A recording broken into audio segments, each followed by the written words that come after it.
Welcome everybody to Phandom Knights, where we break down cop culture. Cop culture? One fandom at a time. Alright, we're talking about Blue Lives Matter, apparently. Today we're talking about The Bad Batch, Season 1, Episode 2, Cut and Run.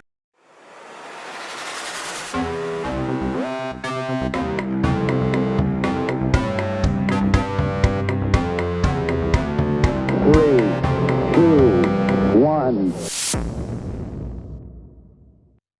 We are the Phandom Knights. I'm Chris. I'm Dustin. And I'm Sherman.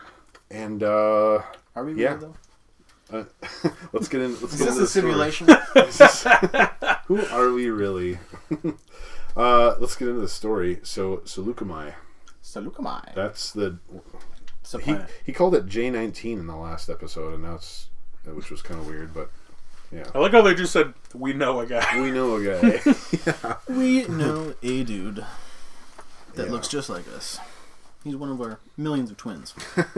Which I love that they brought that up near the end where they're like, you look like... And I gotta go fix this problem over here. Which you never really think about, like... Well, Cut and Sue are from Season 7 of Clone Wars. Yeah. But, like, you never really think about, like, just how much facial hair will, like, change somebody's look. Yeah, just the Wolverine little mud beard. jobs. I'm Yeah. like, he kind of looks like it, but, like, he definitely looks different. Mm-hmm. That's what he's going for. What's the weirdest thing that I can put on my facial hair? That's why I like. That's Maybe why I like clones the Bad can Batch. only. Oh no, never mind.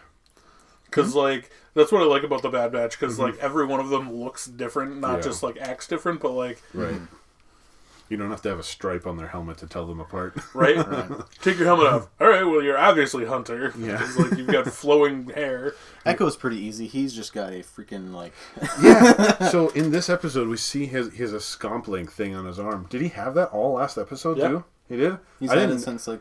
Well, Season 7. I didn't notice it. I was going to say I for didn't a notice while. it until this episode when they're like, go scomp in. And I'm like, oh, scomp. Because remember that little... Jedi Fallen Order? No, that gift that I gave you or whatever, that one year, whatever, for, was it your birthday? And it was a scomp link, but it was like a museum piece or whatever. I don't know.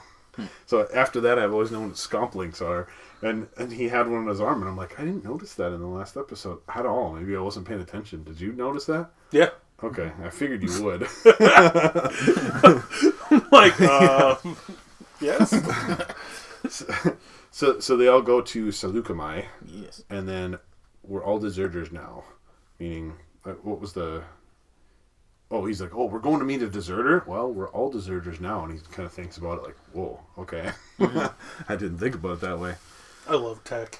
Like, just pointing out what he thinks is obvious to everybody. Yeah, he says it, and then he says it again, and then he says it again, and then finally it like clicks to them, and he's like, yeah, I've been saying it this whole time. I thought it was obvious. Yeah. That's why I didn't bring it up. Right. I thought it was cool we got to see a Nexu from Geonosis, the arena battle. Yeah! Those tiger things. Nexu. Yeah, is that what that was? I Yeah. couldn't remember what the name of those were. A Nexu. And it looked a little different, but... Just animations out. Yeah, that's what I was thinking. Compared to, like, a live-action it sounded... CGI. That, and there is 2 planets that they originate from, so they could have small genetic differences. Right. Yeah, for some reason I thought that there was a couple planets that those things are from, but yeah. According to the fandom thing, there was 2 different ones. Yeah. Well, this one because it was added Yeah. 2 days ago, or yesterday. So then we go meet Cut and Sue, and the 2 kids, Jack, and I don't know what the other kid's name is. But, Kids. Yeah, but one of his names is Jack, and man, those kids are some little freaky little mutations. Half human, half human, Twi'lek. half alien. Yeah. Half Twi'lek, man. You got some. The more Twi'lek looking one looks alright. He just has some skin blotches, but the other one's just like a human with weird tentacle things off his head. Cause it's weird. It's Cut's kids too, right? Yeah. So I like how you get like clone and then her, but you get a blue kid. Yeah. Well, Twi'leks you can kind of give birth to any kind of colored kid, I guess. Too. Oh, really? Because like Kanan and Hera, who's a Twi'lek too, they gave birth, but to a more human-looking son. Oh, like without the tentacle things or whatever. Right. So again, it's all genetics. Yeah. Like it is here. Which makes you They just look like they it makes me wonder about the anatomy of everything going on. Yeah, Like, they just look like flipper babies to me. I'm just like, I don't know. but like, how do you like interspecies? I guess I'm more curious about like. Yeah, that's weird. Never thought of it. Because I'm assuming not like every alien species has the same like Yeah, you can't reproductive system. You can't have kids with every alien species in Star Wars, just with the Twi'leks, I guess. Well, I mean, yeah, just more humanoid aliens. There's humanoid aliens and then like aliens. So humanoid aliens probably have a lot of the similar anatomy. Yeah. And yeah, so then they meet Cut and Sue, and then they say that Rex was there. Yesterday. Yesterday even. Which is cool because season 7 of Clone Wars, you see them with Cut and Sue literally there. Oh, okay. So like season 7 and this are just a day apart. Oh, okay. Cool. That makes sense. Or at the same time, but he is. Yeah, and then this is where Tech is like, yeah, we all have inhibitor chips. What did you think? Omega says that we have inhibitor chips. Oh, yeah. And Tech's like, what do you think I meant? What did you think I meant by programmed? It's literally programmed in your chip. Oh. Well, they didn't know that they had chips in their head. They just thought they were like genetically mutated for obedience, like organically, not with a literal piece of machine. Yeah, that's so funny. No, what do you mean inhibitor chips? Yeah, and then they get onto this planet, and I think Hunter's the one who says like, the war's over, but he doesn't say it exactly like this. But the war's over. Why are there all these troops here? There's more troops than there was before. Mm-hmm. Yeah, but the war's over, isn't it? And I don't know, it's just kind of crazy. They're taking over power and creating posts all around the galaxy. Yeah, they're posts all around. They're taking more power. They're literally taking ships. Mm-hmm. They're taking our guns away, like that type of thing. But I mean, it makes you think like, man, it would be hard to start a rebellion in this type of atmosphere because you don't have guns, you can't travel, like you're just stuck because. Well, they bring Palpatine's crazy, man. They bring it up in this episode how like they're tagging all the ships. So like no matter who you are or where you go, like they literally have a way to track everybody. Right. Well, they're registering ships and they're registering people, giving them all chain codes. So essentially, just an ID. Chain codes, bitcoins. Which your ID, your driver's license, is a chain code essentially. Yeah. You know? Yeah. Which I think is interesting, looking at like how the Mandalorian works, because like it seems like the rebellion would be against this kind of thing, but like when Mando's flying through and like the those X-wing pilots are like, hey, can you give us your clearance code or like your ship code? But he's like, I'm pre-Empire. Like he's like, well, different days, so we got to start doing this. Right. It's like, yeah, they're doing. You're doing the exact same thing that these guys were doing. Like, what's up with that? Yeah, it's cool that they call them chain codes right now in this episode instead of clearance codes, because it just makes me think of like Bitcoin. A chain code is for a person and everything, and everything else is for ships and objects. Yeah. So like you even see in the Mandalorian when Boba's like, let me show you my chain code. Like this was my father's armor before me. Like he shows him the chain code of his family armor. Interesting. Yeah. So, it's just, you were talking about like cryptocurrency and all that stuff, and so I got that on my mind and all this other stuff. And blockchain, and I'm like, man, this is exactly what they're doing in this episode. It's just crazy. We should have an episode that we talk about crypto. I would love to talk about crypto. It's like consuming my life right now. NFTs and DeFis. Yeah, I was gonna say, do you know what NFT means? It's non-fungible transaction. Yeah, non-fungible token. Or transaction. Yeah, but I don't know. I've heard about it even in regards to like collecting comic books and stuff and like digital things. Like there's gifts or tweets even what non-fungible, like fungible, non-fakeable. Basically, like I can go to any store and buy. Not this. I can buy any. I can buy any. That example. Like I can go to any store and buy The Bodyguard, and I can buy a DVD. It's a replaceable thing. I can buy it, break it, do whatever, and I can always get another one. Yeah. But I can't buy this one because this was given to me by my father, and like it's important to me, and like it's non-fungible because it smells like it. No, it's a bad example. It's like the U.S. dollar. It's non-fungible. You can't fake a dollar. I mean, you can. Yeah. You can try, but it's impossible to now these days. Yeah. Anyway, so it's just kind of cool that they're bringing that type of mentality into the universe. It's been there, but I just never thought about it before. Right. Oh yeah, I put animal from episode 2. But that was the little tiger thing. So yeah, they're talking about the chain codes. They're registering everyone now. I put seizing trips, but I meant ships. But yeah. Oh yeah, and then they talk to Tech, and they're like, "Hey, can you forge these chain codes? And he's like, I just learned about them 3 minutes ago, but yeah. Yeah, I know. I love that. I just learned about it moments ago, but yeah, I probably could. Like, that's dude's a genius. Yeah. That was cool. I mean, this whole episode was very filler episode. Mm-hmm. There was not a lot of stuff that really needs to be said or talked about. I mean, they besides like coding everything or like tagging everything, like that's their world. I think that's the biggest. That was cool. Yeah, but it didn't like progress our story as much. It's just they went to this planet, now they're leaving this planet. I think it's just building on how the state of the Empire is right now. Yeah. They're just building on how as well as the relationship between Hunter and Omega. Right. Yeah. Oh, like you get like a very like father-daughter kind of like moment going on. Mm-hmm. Yeah. So once they get their plan and they want to get Cut and Sue off the planet or whatever, then they're going to take their ship and escape.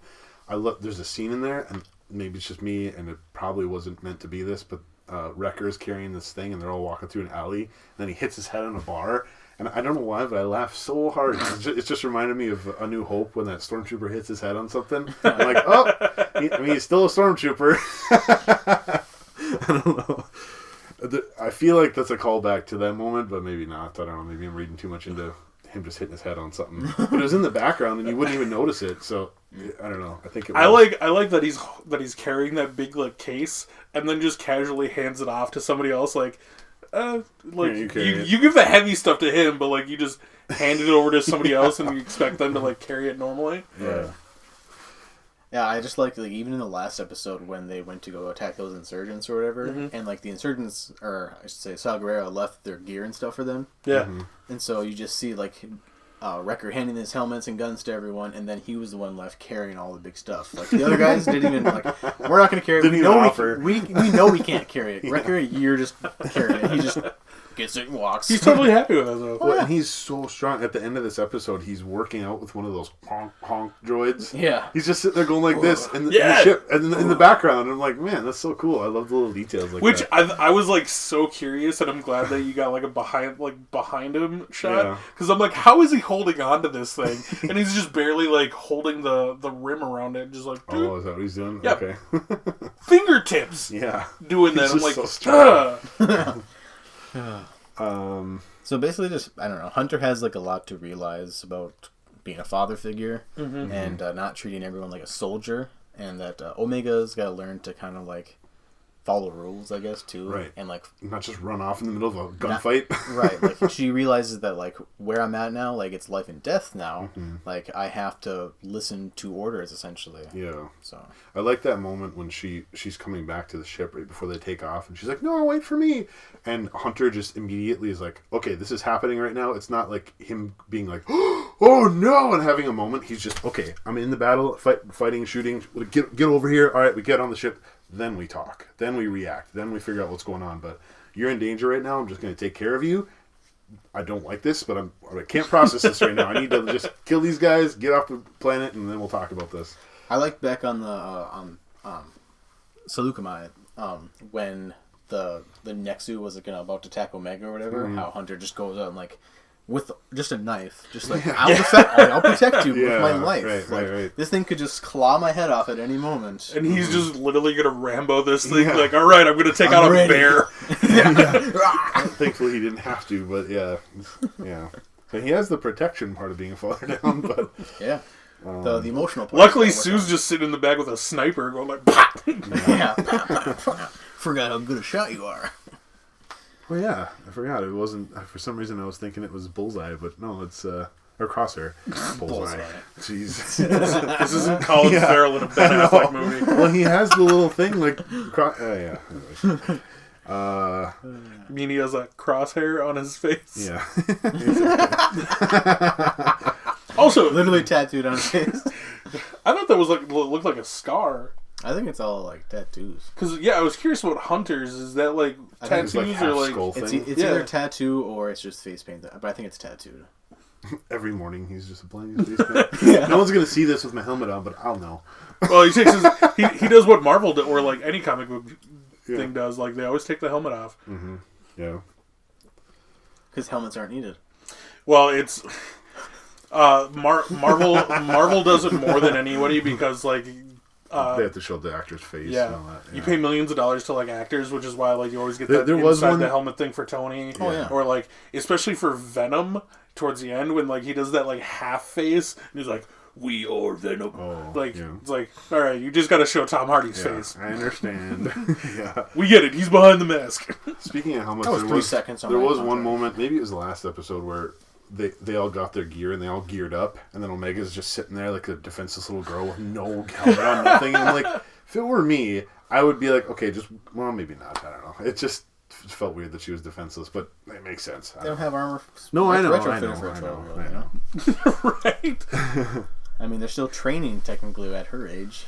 Yeah. Yeah. To I wonder become if she's like accelerated aging. No. Or no, I she's don't think just so. a normal clone. I think you she's a normal clone. I think so. Too. I mean, again, it's not said, but Right. Well, I definitely think that she's not has the age process. I feel like that too because she's kind of the same age as Boba. Fett at this time. So they probably cloned a boy and a girl, maybe.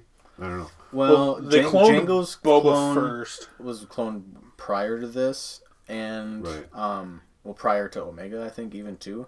But I don't think they were cloned together Yeah. because But they're roughly the same age. So unless if she isn't accelerated aging, she knew Boba Fett. Like, well, maybe not. She Maybe really they- knows maybe they of never- him. maybe they because never saw Django it. asked for a unaltered clone just for himself. Right. So I'm assuming like as soon as his baby was able to survive outside of the sack or whatever, because they're all in like sacks. That's a funny way. Yeah. It does make me wonder if she is somebody else's clone. See, there's theories out there that like this is a Palpatine project too, Right, and that's what. Yeah, that's what you're because saying, the that makes blonde sense. hair and everything matches Palpatine's blonde hair. I just thought he was old. I just thought it was like going white because he's old. Oh, okay. I mean, Palpatine's hair, I'm sure, as he got older, turned white, but like from Phantom Menace, it was blonde. Yeah, it was like strawberry blonde or something, kind of. It was Dirty, like, yeah, dirty brown Yeah, blonde. yeah. Cool. Kind of like Omega's though, because Omega does have darkness to her hair and she's kind of got that same like hairstyle as Palpatine. like as Palpatine from Phantom. Clone Wars. Yeah, well, from Clone Wars because like the his entire hair, back. his hair does Yeah. have that like weird like flip thing in the back. Yeah. Like Omega's does. So that would actually make way more sense. Again, but that's like the only thing you can really point to a Palpatine theory at this point Yeah. is just the physical looks of her. Yeah. But other than that, there's really nothing. Other than the fact that How she crazy would could that be if she more was like a sensitive. female clone of Palpatine? Like, whoa, that's getting a little messed up there, buddy. Right. Yeah. All right. Well, I think that's all we got for this episode. That's all we got. Yeah. Take us out, Chris. Okay. Thank you guys for watching. If you want to become a Phandom Knight yourself, join us on YouTube, Facebook, Twitter, Instagram, TikTok, and Apple and Spotify podcasts. Thank you for joining us, and as always, may the Force be with you. Always. Always. As Always. always.